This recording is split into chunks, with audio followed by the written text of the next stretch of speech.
Mas se você conseguir abrir o coração para a palavra, entregar sua vida para Jesus e para uma outra igreja, um outro ministério, e estiver preparado para subir no arrebatamento e for para o céu, para mim cumprir o propósito.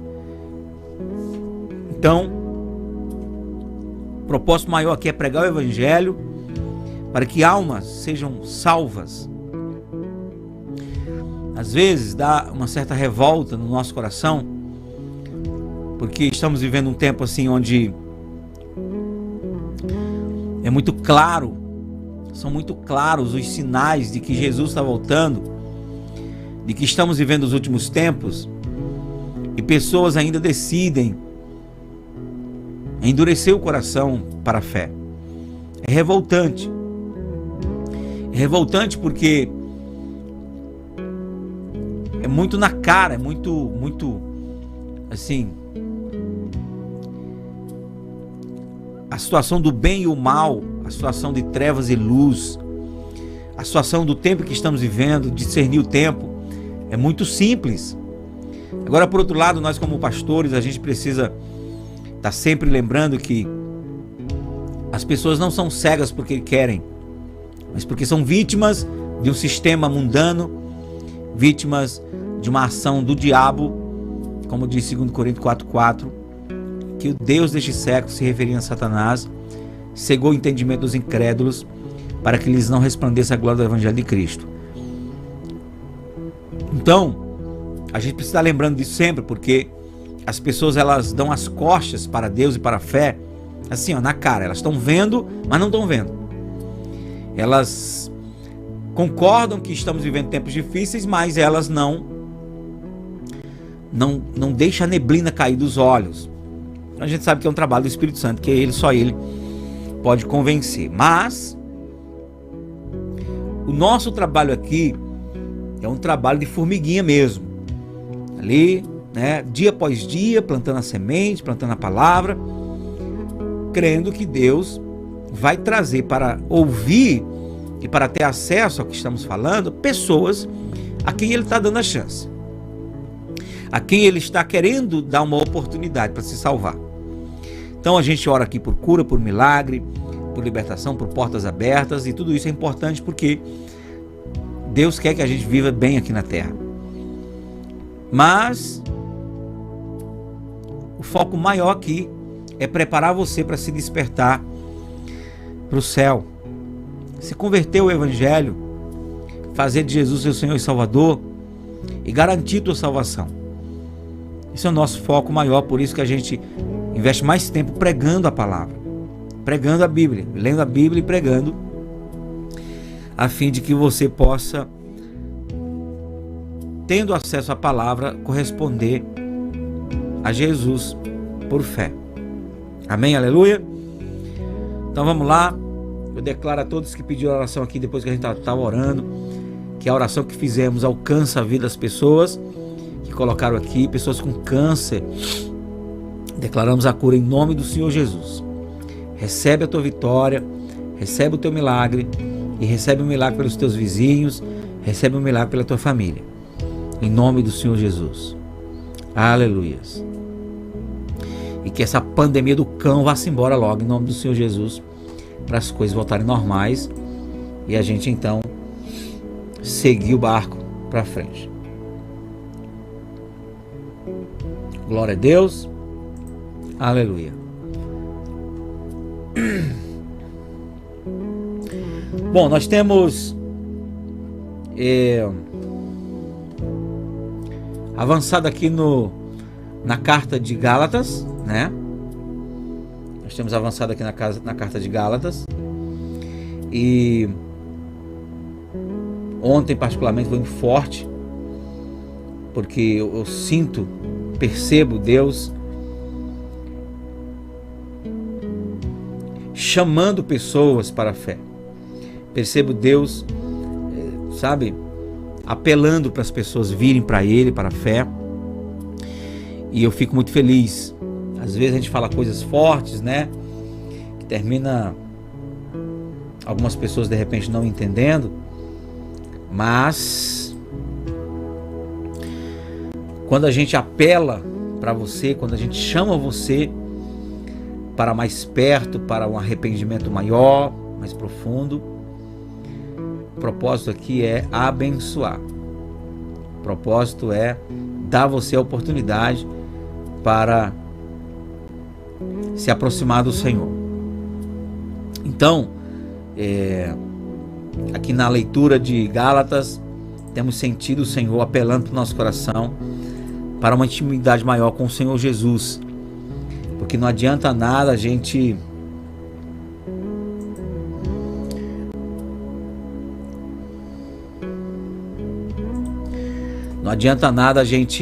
ser religioso, fazer parte de um ambiente religioso, quando na verdade somos confrontados dentro de nós pela nossa própria realidade, falta de fé, falta de resposta ao Senhor.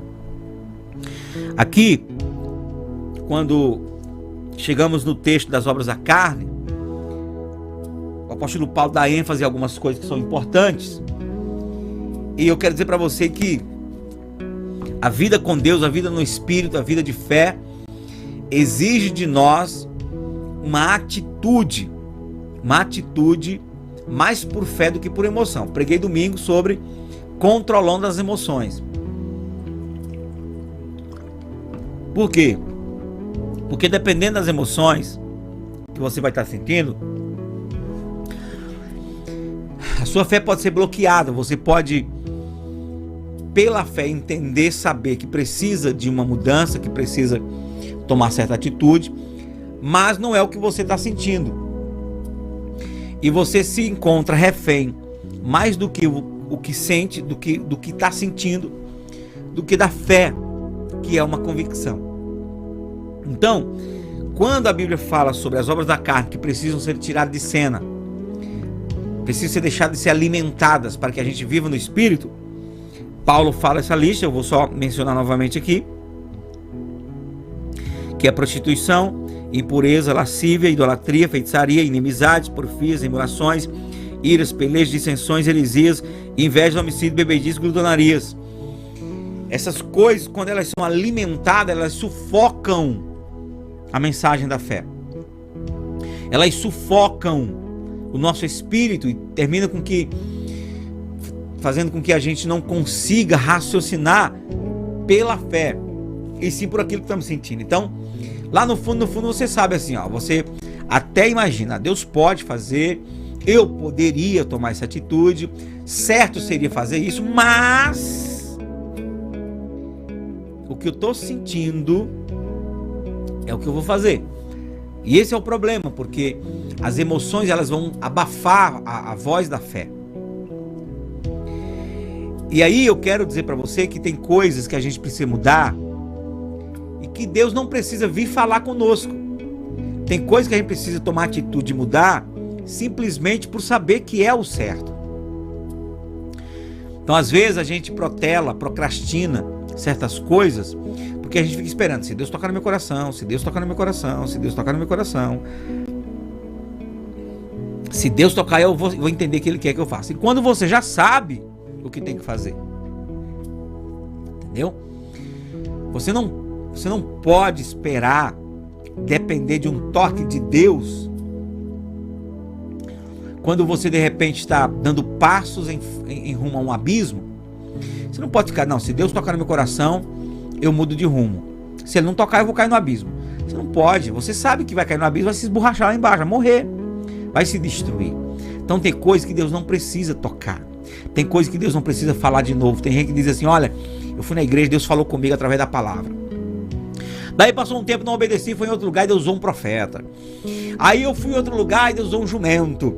Aí foi em outro lugar, Deus usou um passarinho. Ai, como Deus me ama. Ai, que coisa boa ouvir a voz de Deus, o Senhor sempre me falando, me exortando na mesma coisa. Isso é vergonha para você. Você acha que isso é bonito?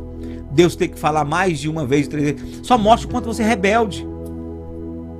O quanto você é rebelde. Então, se nós começarmos a corresponder ao que Deus fala, por saber que é certo, ao invés de ficar ouvindo mais uma palavra e ficar esperando sentir mais no coração,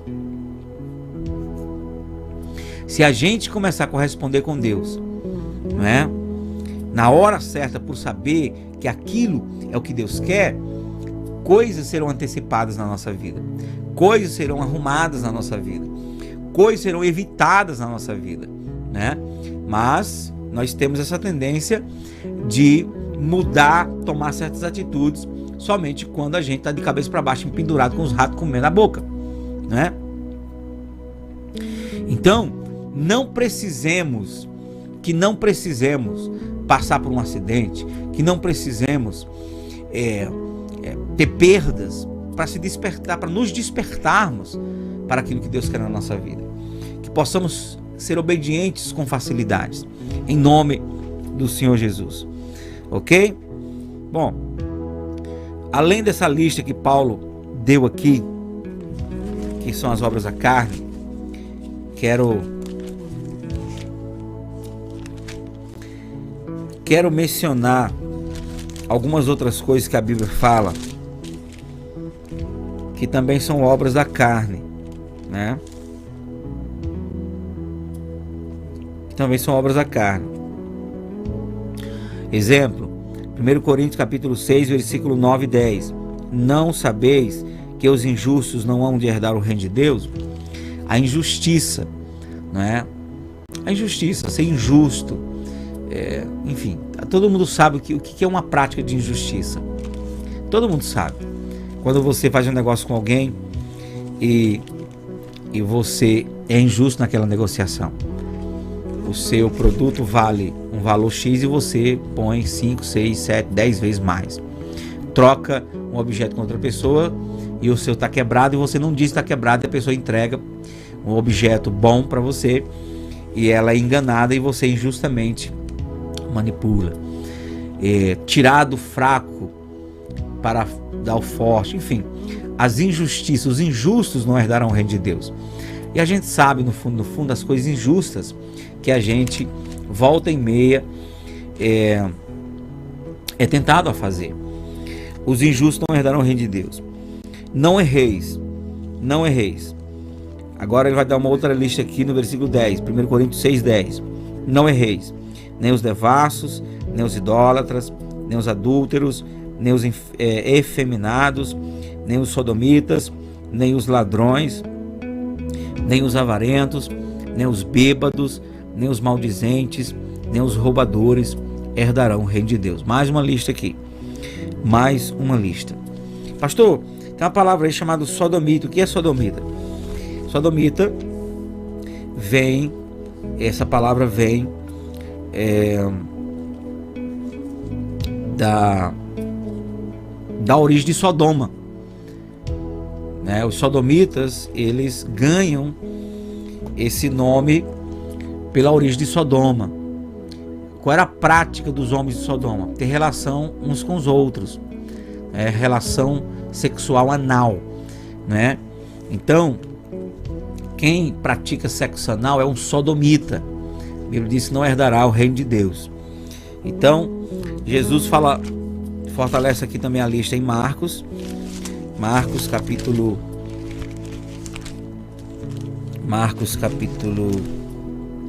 7. Marcos capítulo 7. Nós temos aqui Jesus falando, versículo 20. E dizia: o que sai do homem, isso é o que contamina o homem, porque do interior do coração dos homens saem os maus pensamentos. Aí, ó, maus pensamentos. Pessoas que não conseguem ter bons pensamentos, ela está sempre com maus pensamentos, ou pensamentos lascivos, ou pensamentos de violência, ou pensamentos de morte, pensamentos negativos. Ela olha para as pessoas, está sempre meditando no pior das pessoas, meditando nas partes negativas das pessoas, dificuldade de acreditar. Então, maus pensamentos, né? Pensamentos de morte, de se suicidar, tudo são maus pensamentos. Prostituição, homicídio, furto. Ou melhor, vou falar novamente aqui. Porque do interior do coração dos homens saem os maus pensamentos, adultérios, prostituições, homicídios, furtos, avareza, maldade, engano, dissolução, inveja e blasfêmia, soberba e a loucura. Todas essas coisas, todos esses males procedem de dentro e contaminam o homem. Tem mais um versículo aqui em Apocalipse capítulo 21. Apocalipse capítulo 21, versículo 8, diz assim, quanto aos tímidos, que são os covardes, né? Os tímidos na Bíblia são os covardes. Os medrosos, aqueles que, em relação à fé em Cristo Jesus, eles têm dificuldade de assumir. Sabe aquelas pessoas que têm vergonha? Você pergunta, você é crente? Você é evangélico? Aí a pessoa diz, eu ando na igreja, eu não sei, não, eu só vou lá de vez em quando. Ela tem vergonha de assumir que ela serve a Jesus. Eu tinha vergonha de falar de Deus, eu tinha vergonha de pegar numa Bíblia, eu tinha vergonha de assumir uma vida religiosa quando eu não servia Jesus direito. Quando eu só ia na igreja.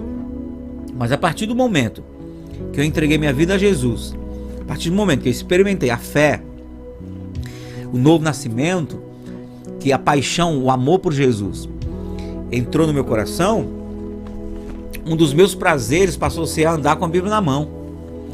Eu tinha prazer em pegar minha Bíblia, colocar debaixo do braço e ir para a igreja, né?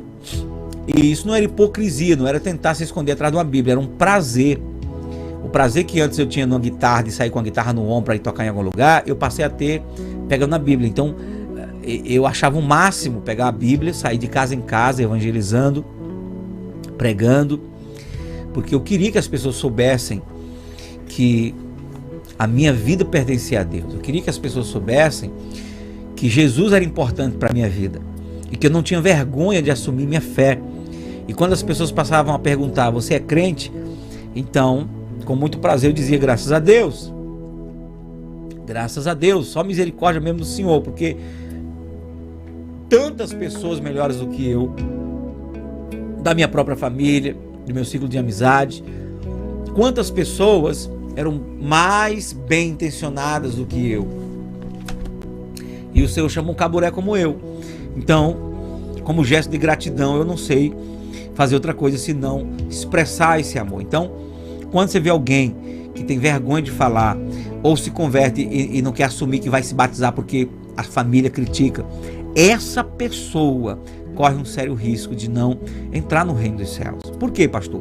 Porque está dizendo aqui que os covardes, que os tímidos, eles não herdarão o reino de Deus.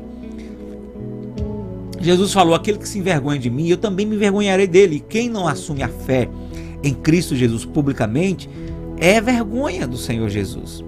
O que você quer? O que você espera do sentimento do Senhor Jesus? Vai ser recíproco. Então, Apocalipse 21:8.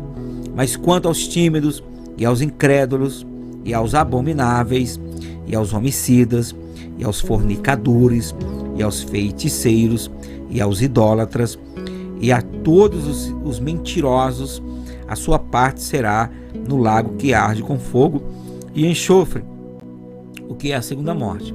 Por que eu estou trazendo esse texto aqui, esse versículo? Porque nos outros versículos, que deu uma lista de obras que faz com que a pessoa não herde o reino de Deus, só fala que não herde o reino de Deus. Aqui em Apocalipse completa, porque diz que não somente não herda o reino, como sobretudo está falando que as pessoas que estão nessa lista, elas vão para o lago de fogo, para o lago de enxofre, né? Com fogo e enxofre, que é a segunda morte. Então, voltando para Gálatas,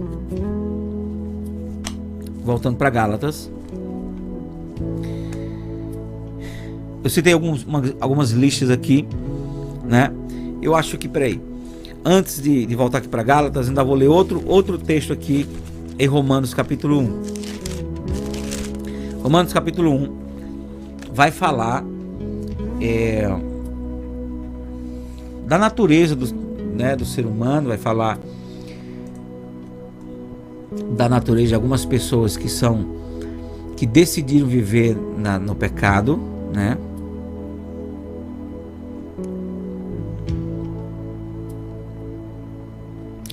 Decidiram viver no pecado, e elas voluntariamente, elas continuam vivendo essa vida de pecado. E aí chega ao ponto em que a Bíblia deixa claro que Deus abandona essas pessoas. Deus simplesmente deixa que elas vivam a vida delas e continuem vivendo a vida de pecado delas, né? Tá aqui em Romanos capítulo 1, do versículo 18 em diante. O texto é grande, mas eu quero que você tenha paciência e deixe que a palavra vai por si só ministrando ao seu coração. Porque do céu se manifesta a ira de Deus sobre toda a impiedade e injustiça dos homens que detêm a verdade em injustiça. Porquanto que de Deus se pode conhecer, neles se manifesta, porque Deus lo manifestou. Porque as suas coisas invisíveis desde a criação do mundo, tanto o seu eterno poder como a sua divindade, se entendem e claramente se veem pelas coisas que estão criadas, para que eles fiquem inexcusáveis, sem desculpas, sem argumentos. Preste atenção. Deixa eu tirando aqui o negócio do meu cabelo aqui. Então preste atenção. A palavra está dizendo assim, olha, Deus, pela sua natureza e pelas coisas que ele criou, ele deixa claro que ele existe. E que todo aquele que decidir, né? Todo aquele que decidir dar as costas para Deus, ou usar a desculpa de achar que Deus não existe, é uma mera ilusão. É tentar enganar a si mesmo ou tentar enganar os outros, porque no fundo sabem que Deus existe e que são 100% responsáveis pelas atitudes que tomam em relação a favor de Deus ou contra Deus, né? É isso que está explicando aqui. Porquanto, tendo conhecido a Deus, não glorificaram como Deus, nem lhe deram graças. Antes, em seus discursos se desvaneceram e o seu coração insensato se obscureceu. Dizendo-se sábios, tornaram-se loucos e mudaram a glória do Deus incorruptível em semelhança da imagem de homem corruptível e de aves e de quadrúpedes e de répteis. Está falando das imagens de escultura que as pessoas fazem para substituir Deus. Pelo que também Deus os entregou às concupiscências do seu coração, às cobiças, e à imundícia, para desonrarem o seu corpo entre si. Então a pessoa, esse tipo de gente, insistiu tanto em ir contra Deus, em fazer coisas que desagradam a Deus, que o próprio Deus diz, então isso que você quer, então tá, eu te entrego. E Deus entrega essas pessoas, Deus tira as paredes e limites para que elas possam desonrar seus corpos em si mesmo. E, enfim, pois mudaram a verdade de Deus em mentira e honraram e serviram mais a criatura do que o Criador, que é bendito eternamente. Amém. Pelo que Deus os abandonou às paixões infames. Então, eu sempre falei isso nas minhas pregações.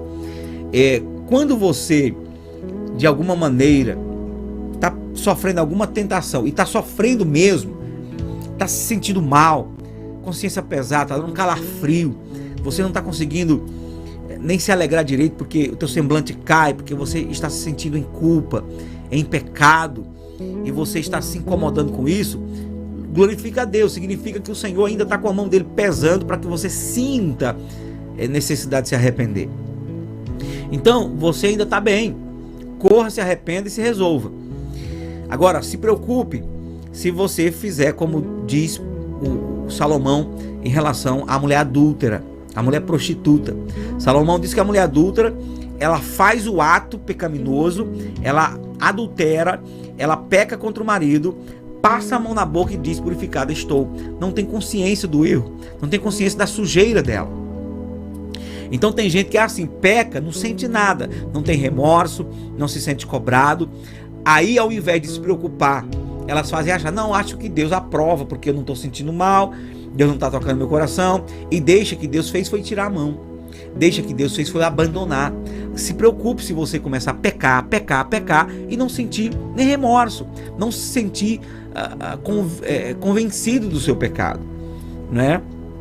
Porque o versículo 26 aqui de Romanos 1, pelo que Deus os abandonou às paixões infames, porque até as suas mulheres mudaram o uso natural no contrário à natureza, e semelhantemente também os varões, deixando o uso natural da mulher, se inflamaram em sua sensualidade uns para com os outros, homem com homem, cometendo torpeza e recebendo em si mesmos a recompensa que convinha ao seu erro.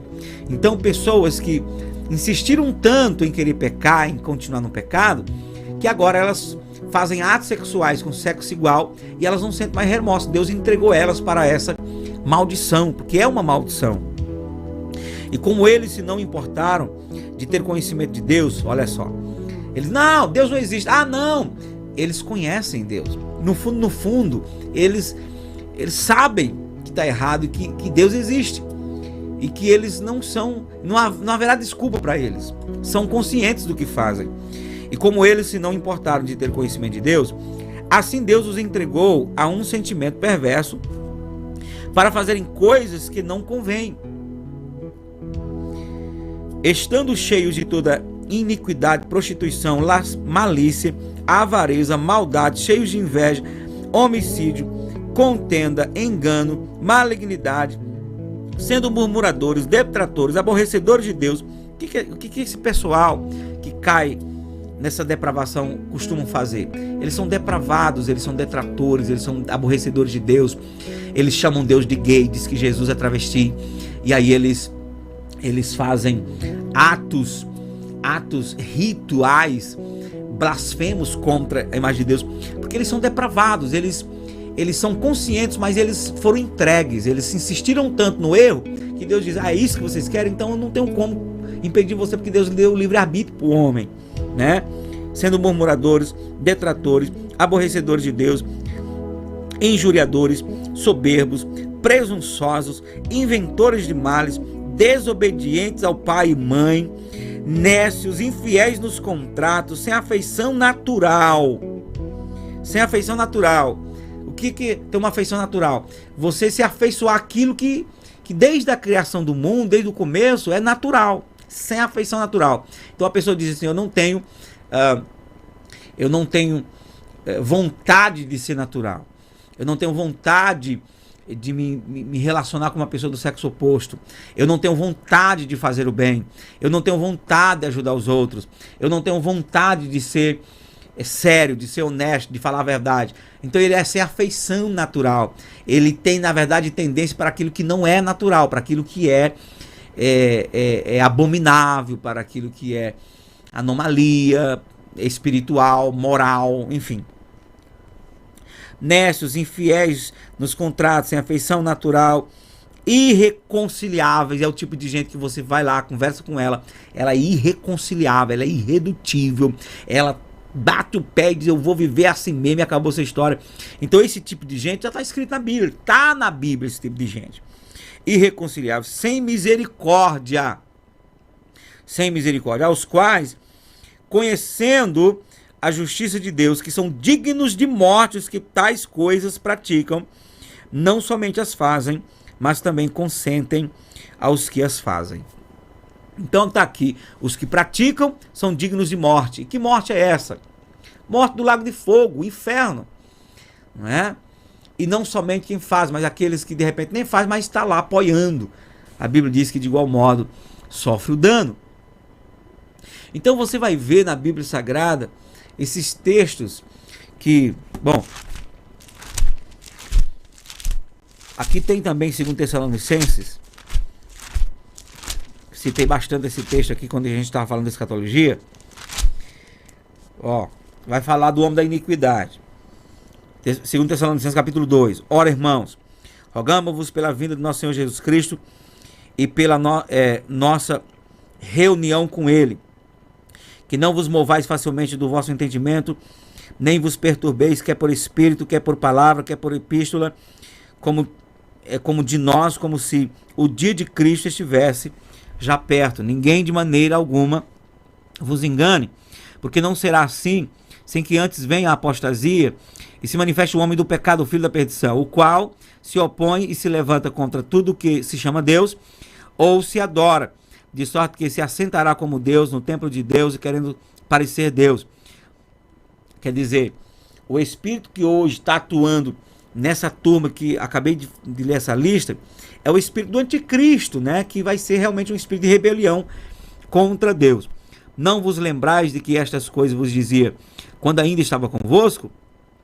E agora vós sabeis o que o detém, para que a seu próprio tempo seja manifestado, né? Quem detém é o Espírito Santo. Porque já o mistério, presta atenção, já o mistério da injustiça opera somente a um que agora resiste até que do meio seja tirado. A gente sabe que é o Espírito Santo que está resistindo o anticristo.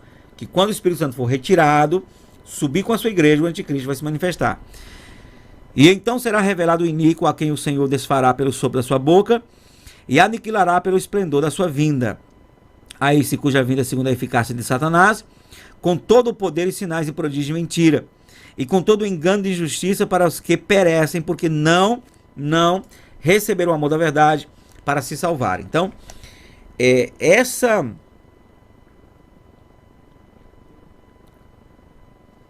essa destruição que o Senhor vai trazer nos últimos tempos, ele vai trazer para o anticristo, vai trazer para o homem da iniquidade e vai trazer para todos aqueles que decidiram aceitar a mensagem da iniquidade. E aí, você pensa assim, não, mas foi Deus que entregou, foi Deus que abandonou. Não, Deus simplesmente deu uma resposta à decisão do homem.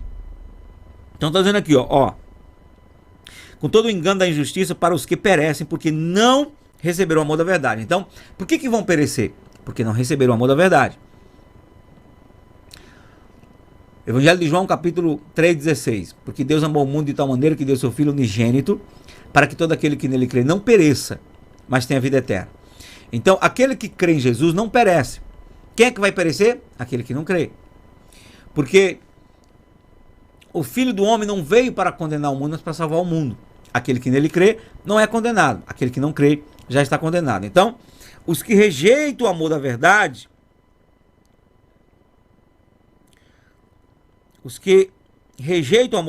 serão condenados. Por isso Deus lhes enviará a operação do erro para que creiam na mentira.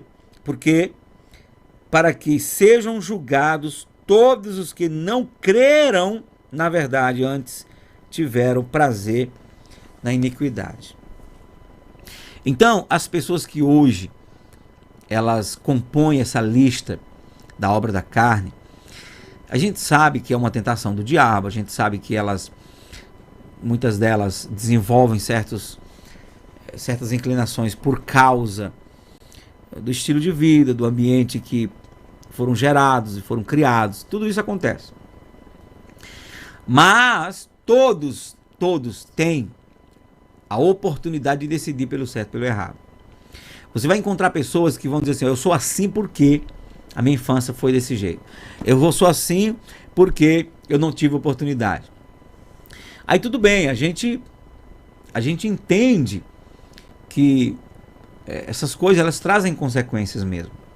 Só que aí você vai conhecer a história de outras pessoas que tiveram situações sem comparação piores, mas tomaram a decisão. Não é porque meu pai era um bêbado que eu vou ser um bêbado. Não é porque meu pai fazia isso, violentava minha mãe, batia na minha mãe, ou meu pai era um agressivo, meu pai era um desonesto, que eu vou ser. Não é porque eu tive a infelicidade na minha infância ter experimentado coisas injustas, que eu vou deixar que isso vai definir o meu futuro. Então, quando você encontra pessoas que passaram por situações piores e hoje estão dando a volta por cima porque decidiram pelo que é certo, então Deus vai colocar tudo isso na balança e vai ver pessoas que passaram por situações menores e se entregaram. Então, no fundo, por que no fundo, por que no final de tudo somos nós que vamos responder pelos nossos atos? Eva teve que responder, Adão teve que responder, nós respondemos. Porque a tentação, ela existe, mas ninguém é obrigado a fazer nada. Todos nós temos aquele momento em que precisamos tomar a decisão. Ah, pastor, mas eu fiz um ato que eu nem vi. Mas antes de fazer aquilo, você permitiu, você decidiu antes permitir coisas que te levaram àquele ponto. Então, a palavra de Deus, ela justamente, a palavra de Deus não é para só nos tirar do fundo do poço. A palavra de Deus não é apenas para nos tirar do inferno. A palavra de Deus é sobretudo para nos ajudar a evitarmos ir para o inferno. Ok? Então, eu sei que Deus está salvando muita gente que depois que estão atolados nas drogas, estão atolados nas dívidas, estão atolados no charco de lodo, de situações. Deus, elas se arrependem, Deus salva elas. E o que importa é a salvação dessas pessoas, né? Até acreditamos e sabemos que pessoas que foram tiradas de situações piores, elas têm uma tendência maior de amar mais o Senhor. A gente sabe disso. Agora, você que está ouvindo a palavra de Deus, sabe que o que estou falando, que a palavra ensinada é o certo. Você vai esperar o quê? Você vai esperar estar debaixo de uma carreta para se arrepender? Você vai esperar estar lá na UTI para se arrepender? Vai esperar um acidente acontecer, um tiro bater, uma perda grande? Então, às vezes, nós temos a oportunidade, né? Nós temos a oportunidade de nos arrepender dos nossos pecados e a gente não faz enquanto é tempo, né? E muitas pessoas estão no inferno hoje lamentando porque tiveram várias oportunidades, mas sempre ficaram, não, na próxima oportunidade eu me arrependo. E eu creio que mais do que nunca nós não devemos nos dar o luxo de procrastinar coisas que Deus está pedindo na nossa vida hoje, no tempo presente, ok? Deixa eu ver se eu acho um outro texto aqui. Deixa eu ver se é 1 Timóteo. 1 Timóteo capítulo 4. Fala aqui, ó. Mas o Espírito, que é o Espírito Santo, expressamente diz que nos últimos tempos apostatarão alguns da fé, dando ouvidos a espíritos enganadores, a doutrinas de demônios, pela hipocrisia de homens que falam mentira, tendo cauterizado a sua própria consciência, proibindo o casamento e ordenando a abstinência dos manjares que Deus criou para os fiéis e para os que conhecem a verdade, a fim de usarem deles com ações de graças. Porque toda criatura de Deus é boa e não... Porque toda criatura de Deus é boa e não há nada que rejeitar, sendo recebido com ações de graças. Porque pela palavra de Deus e pela oração tudo é santificado. Bom, eu quero me ater aqui aos 2 primeiros versículos que diz: mas o Espírito expressamente diz que nos últimos tempos apostatarão alguns da fé, dando ouvido a espíritos enganadores e a doutrinas de demônios. Espíritos enganadores e a doutrina de demônios. Muitas pessoas tinham uma fé autêntica em Deus, eram fervorosas, mas passaram a dar ouvidos a heresias, a palavras que são doutrinas de demônios. Sabe, aquelas palavras que foram aliviando mais a consciência, né? Não tem nada não, isso aqui não tem nada não, isso aqui não tem nada não. E palavras que foram convencendo pessoas de que certas coisas pelas quais elas foram convencidas no espírito, não tem nada, ela pode praticar, e aí elas foram fragmentando a força do evangelho e terminaram apostatando da fé, não é? Porque tem gente que é assim, elas não conseguem ser 80, então elas não vão ser 40, elas querem ser 8. Então, se eu, por exemplo, no caso aqui do que Paulo tem falado bastante aqui em Gálatas, muitos crentes naquele tempo, né, muitos crentes que estavam servindo a Jesus, quando foram incentivados a fazer a circuncisão, elas começaram a repensar. Bom, se eu preciso fazer a circuncisão para que eu seja mais salvo, logo Cristo não é 100%. Quando Paulo vem falando, tira a circuncisão, larga isso para lá porque isso não basta. Que a pessoa se sentiu agora desprovida daquele amuleto religioso, desprovida daquele sinal, né, que poderia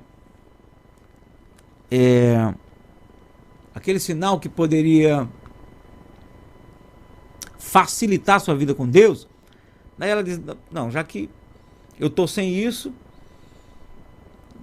já que eu não posso, então não posso isso aqui também, já que isso aqui não ajuda, isso aqui também não ajuda, e elas começam a ter dificuldade. É o que tem acontecido com muita gente, principalmente na área dos nossos irmãos mais avivados, pentecostais. Existem muitas pessoas que, por ouvirem tantas palavras de crítica a respeito dos dons do Espírito, elas se esfriaram em relação a alguns dons, e quando elas começaram a perceber que daria para viver sem os dons, elas começaram também baixando o nível cada vez mais. Algumas pessoas, na tentativa de, por exemplo, recuperar a parte teológica, porque ela investiu muito tempo só numa área, agora vai para a parte teológica, aí vão abandonando a vida fervorosa e vão para a parte teológica. Daqui a pouco, nem tico nem taco, se desviam da fé. Eu não tenho nada contra a teologia, eu amo a teologia, não é? Mas eu vejo muitas pessoas que viveram fases de suas vidas de fé, cheias do Espírito Santo, de dons espirituais, foram usadas por Deus, e que vivenciaram até avivamento no coração, na vida. E depois, porque foram ouvindo palavras de outros dizendo, não existe isso, não existe mais milagre, não existe mais profecias, não existe mais dom de línguas. Aí elas começaram a diminuir a ênfase que davam à busca dessas coisas. Daqui a pouco se esvaziaram de uma tal maneira que, na ilusão de achar que se sustentam somente com informações, ficaram tão fracas que elas, ou algumas delas estão tão apagadas que passam a duvidar da experiência que tiveram antes com Deus, ou até se desviaram da fé. Porque uma coisa é a pessoa nunca ter experimentado fogo. Então ela fica satisfeita, né? Ela fica satisfeitíssima só em conhecer algumas informações bíblicas. Ela não pode sentir falta daquilo que ela não experimentou. Mas a Bíblia diz que ai daquele que um dia experimentou os poderes dos mundos vindouro, experimentaram o poder sobrenatural do Espírito Santo, a iluminação, os dons, e caíram. Quem já pisou no Santo dos Santos, quem já vivenciou essa atmosfera, nunca mais consegue viver satisfeito sem estar no borbulhão dessa atmosfera. Então, e aí o que acontece? Por isso que tem algumas pessoas que quando se esfriam até se desviam da fé. Aí as pessoas dizem, não, porque não era firme na palavra. Não.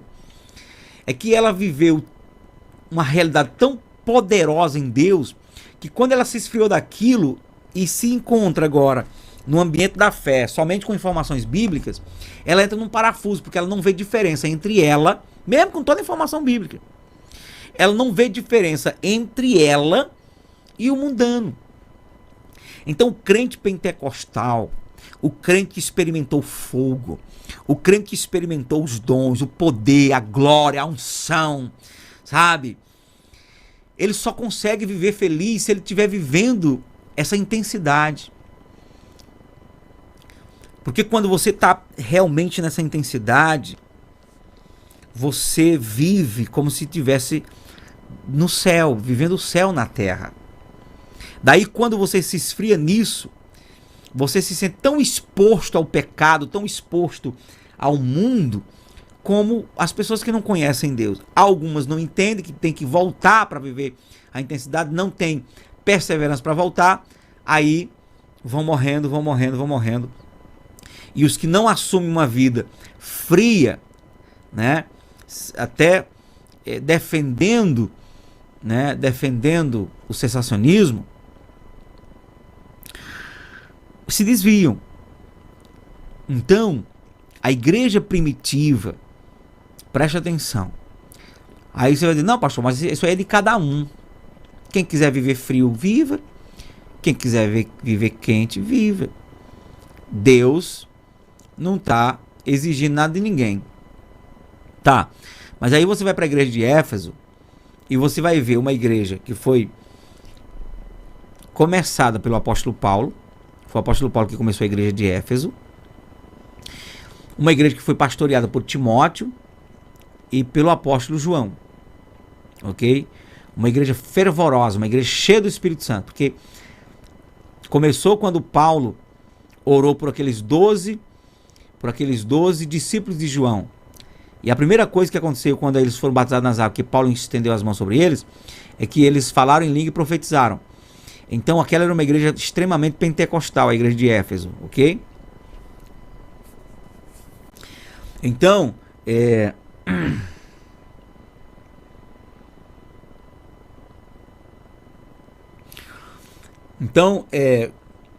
quando o Senhor Jesus manda um recado para a igreja de Éfeso, ele começa elogiando ela, dizendo, olha, vejo o teu esforço, vejo que você põe à prova aqueles que dizem apóstolos não são, não te canse pelo meu nome, trabalha arduamente, tenho porém contra ti que deixar teu primeiro amor. Onde é que está o primeiro amor? Numa igreja que põe à prova, doutrinariamente, aqueles que se dizem apóstolos não são, que é impecável no trabalho litúrgico. Como é que uma igreja, onde é que está o primeiro amor de uma igreja que está 100% funcionando? Está no fogo do Espírito, no fogo do coração. A igreja de Éfeso perdeu o fogo, perdeu a chama, perdeu o avivamento, perdeu o Espírito, perdeu a unção.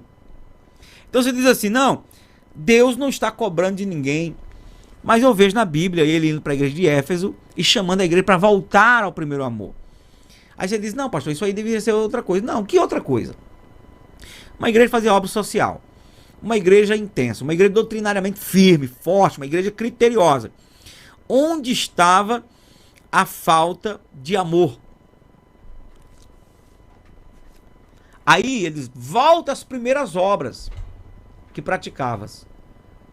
Aí nós vamos voltar para as primeiras obras e vamos ver no capítulo 19 de Atos que as primeiras obras da igreja de Éfeso eram as obras do Espírito, porque Paulo questiona aqueles irmãos que eram discípulos de João Batista se eles tinham o Espírito Santo. Eles falaram, não sabemos nem que existe Espírito Santo. Paulo questiona, em que batismo vocês são batizados? De João, tá. João batizou para arrependimento, mas você precisa ser batizado no batismo de Jesus. Batizou os 12 em nome de Jesus. Estendeu as mãos sobre eles, receberam o Espírito Santo, falavam em línguas e profetizaram. Estas são as primeiras obras. É assim que a igreja nasceu, no poder do Espírito Santo. Depois ela cresceu,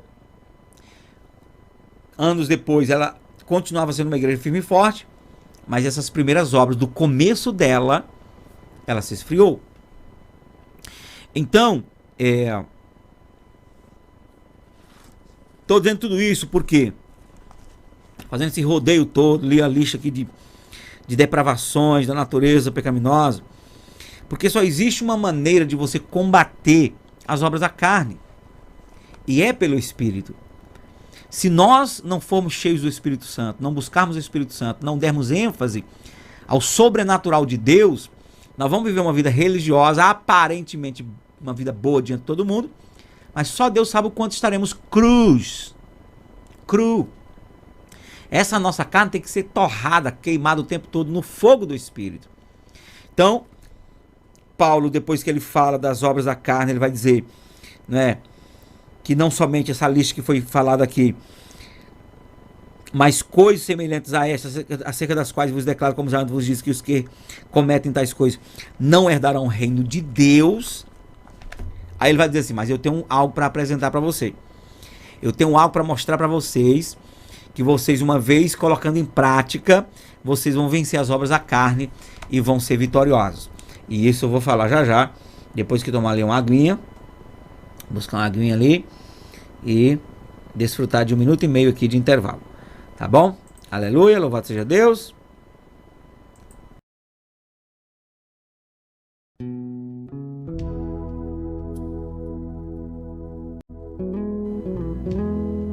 Glória a Deus. Estamos de volta aqui. Vamos então para a segunda parte aqui, porque eu falei sobre tanta coisa feia aqui, né? Lista de tanta gente fazendo coisa errada. A natureza do homem é feia, né? A Bíblia diz que não há um justo nenhum sequer, que o homem é inclinado o tempo todo para o erro, para o pecado. Por isso que o homem precisa de um Salvador. Não há ninguém que seja bom, né?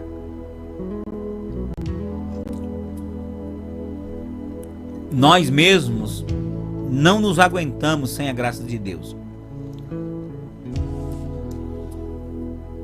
Isso porque o vírus do pecado dentro do ser humano desenvolve nele tendências que nem ele mesmo aprova, né? Mas aí, pastor, e aí o que fazer? O que fazer é reconhecer que precisa de ajuda e buscar Cristo. Se meu povo que se chama pelo meu nome se humilhar e orar e buscar minha face e converter de seus maus caminhos, eu ouvirei dos céus, diz o Senhor, perdoarei os seus pecados, sararei a sua terra. Então, nós precisamos reconhecer nossos erros e dizer: Deus, eu preciso de ti, correr para Deus. O problema é quando a pessoa diz: não, eu sou assim mesmo, eu vou viver assim, então tu vai para o inferno desse jeito. Entendeu? Porque o Senhor não impõe salvação para ninguém. Deus não obriga a salvação. Deus oferece. Cada um decida.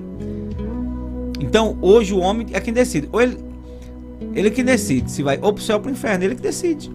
Porque a oportunidade está posta, está liberada. Né? A oportunidade está aí. Então vamos lá. Paulo dizendo assim, ó, tem um caminho para você vencer as obras da carne. Tem um caminho para você vencer essa vida fria, essa vida pecaminosa. E o caminho é o caminho do Espírito. Daí ele vai dizer: mas o fruto do Espírito é contrário das obras da carne. O fruto do Espírito é amor. Ok? E esse amor que Paulo está aqui se referindo não é o amor que o mundo prega, dó, pena de pessoas, sentimento de empatia apenas. Tem gente que, eu amo tanto, ai, como eu amo essa pessoa. Tá fazendo o que por ela? Não, eu só amo. Chega, dói. O amor da mãe também dói. O amor da mãe também dói pelo filho. Você já viu uma mãe apenas sentir amor pelo filho sem fazer nada? A mãe age. Então, amor, na Bíblia, é ação. Então, o ministro, ele definiu 3 tipos de amor no grego: o amor eros, o amor filéu, o amor ágape. Amor eros é o amor conjugal, o amor químico, o amor paixão carnal. O amor filéu, o amor de irmão, né? Ou de amigos, ou de pai e mãe, enfim, filo. E tem o amor ágape, que é o amor de Deus, que é o amor incondicional.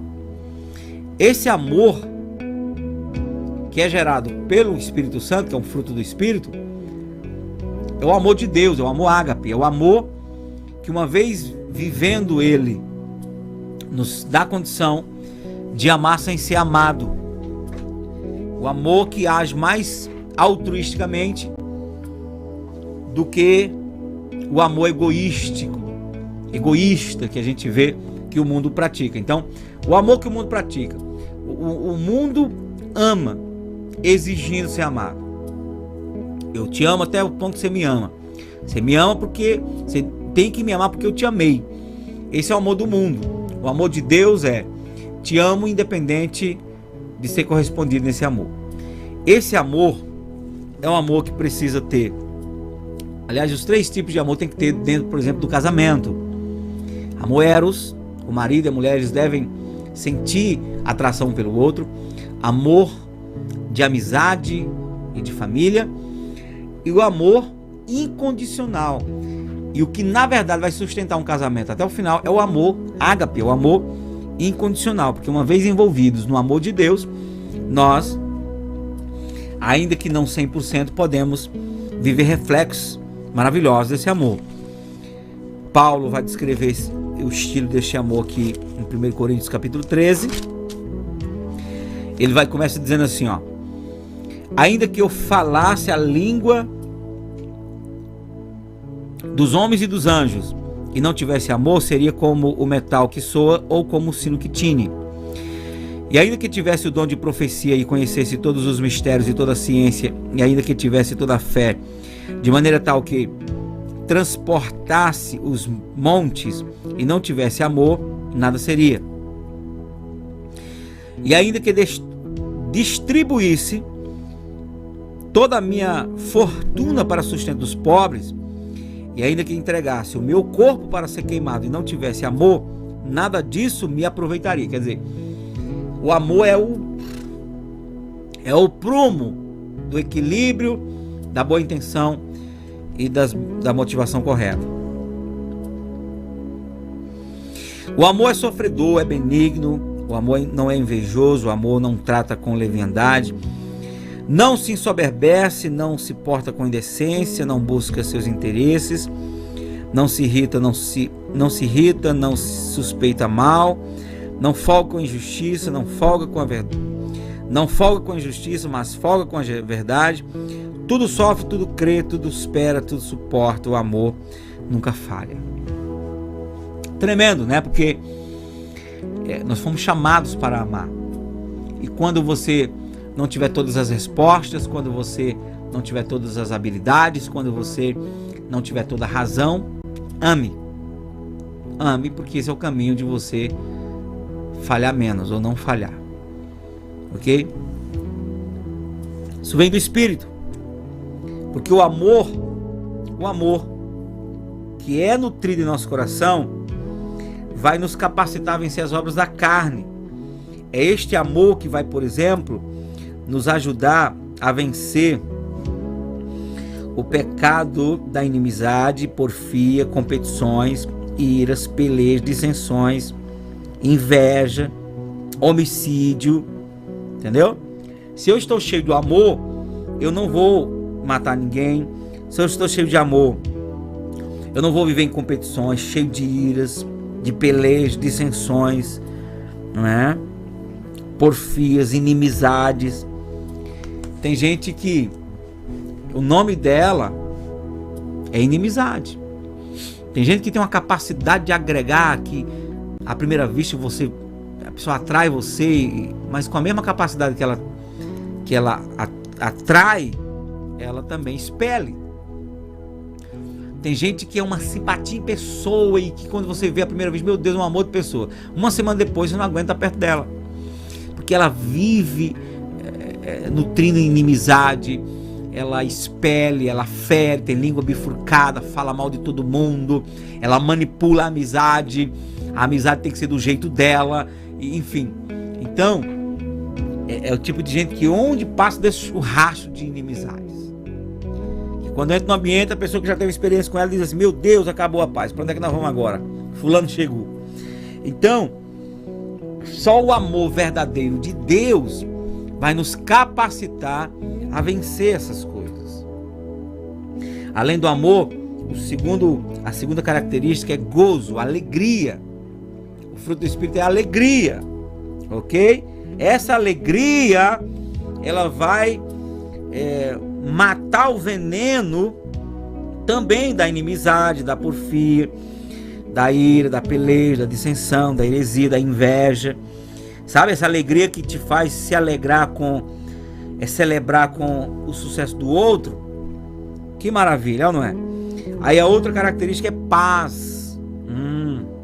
A paz, essa paz vai fazer com que você não tenha necessidade de ir atrás da feitiçaria, da idolatria, que você não viva em guerras, em pelejas, porque você tem paz dentro de você, você não tem necessidade, né? Então alguém vem para cima de você com força e vem, sabe, vem fumaçando para cima de você. Aí você tá cheio de paz dentro de você. E as palavras que saem de dentro de você fazem de você um agente pacificador. Aí a pessoa vem com tudo e volta, não é, com outro coração. Por quê? Porque a gente vai dar o que a gente tem. Se você tem paz, você vai dar paz. Não tem como fomentar uma guerra quando você só tem paz para oferecer. E essa paz, ela vai trazer equilíbrio para dentro do relacionamento conjugal, relacionamento familiar, de sócios, de colegas de trabalho, né? Relacionamentos interpessoais. Então, paz, longanimidade, a palavra longanimidade é longo ânimo. Animosidade é aquela pessoa que, a pessoa animosa é aquela que qualquer coisa ela tá pronta para brigar, tá pronta para se irritar, tá pronta para armar o barraco, tá pronta para, entendeu? Chamar pro ringue. Longanimidade é longo ânimo. Até você tirar aquela pessoa do sério, você vai ter que irritar muito ela. É o que fez, por exemplo, Moisés ter a capacidade de conduzir 3 milhões de pessoas no deserto, o povo irritando ele todo dia.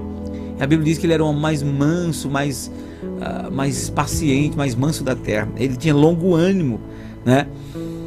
Você sabe que mesmo assim Moisés pecou, porque ele se irou e bateu na rocha. Mas quantos anos fazia que aquele povo irritava Moisés para conseguirem tirar dele aquela paciência, né? Então, a longanimidade é do espírito, benignidade, bondade, é o que faz com que as pessoas olhem para você e percebam Deus, porque bondade, benignidade, essas coisas, elas refletem o caráter de Deus, que é bom. Aí fala fé, né? Que é a mesma coisa que fidelidade.